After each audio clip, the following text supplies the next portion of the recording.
भुसावळ येथे 2.5 लाखाच्या ऐवजासह घरफोडी करणारा आरोपी बाजारपेठ पोलिसांच्या ताब्यात।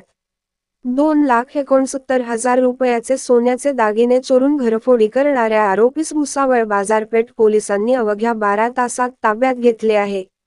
याबाबत माहिती अशी की भुसावळ येथील बाजारपेठ पोलीस स्टेशन हद्दीत घरफोडी झाल्याचा गुन्हा गुंजाळ कॉलनीतील रामप्रसाद गोपाल चंदन यांनी जुलै 29 रोजी दाखल केला होता। यामध्ये त्यांच्या घरातून अज्ञात चोरट्याने 2,69,000 रुपयांचे सोन्यात चांदीचे दागिने चोरून नेले होते। या अनुषंगाने जिल्हा पोलीस अधीक्षक महेश्वर खडक व पोलीस अधीक्षक अशोक नखाते, भुसावळचे उपविभागीय पोलीस अधिकारी कृष्णांत पिंगळे, पोलीस निरीक्षक गजानन पडघम यांच्या मार्गदर्शनाखाली आरोपीचा शोध घेण्याच्या सूचना देण्यात आल्या होत्या।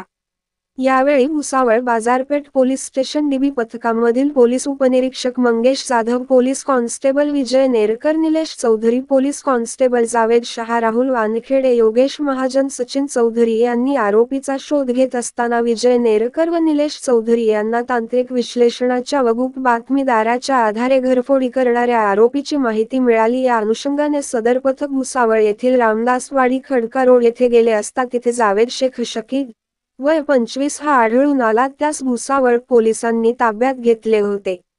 आरोपीने कस्टडीमध्ये घरफोडीबाबत माहिती दिली असून त्याच्याकडून 2,69,000 रुपयांचे सोन्या चांदीचे दागिने हस्तगत केले आहे।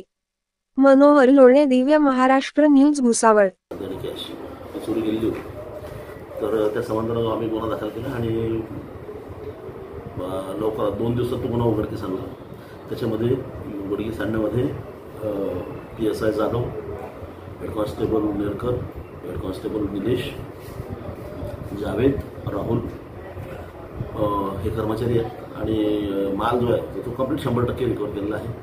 आणि त्याच्याकडून अजून काही गुन्हे, बाकीच्या गुन्ह्यामध्ये त्याचा काही सहभाग आहे का, आणखीन काही तो रिकव्हरी करतो का, त्या दृष्टीने आमचा तपास सुरू आहे। आरोपी किती पकडायला सांगता गुन्ह्यामध्ये?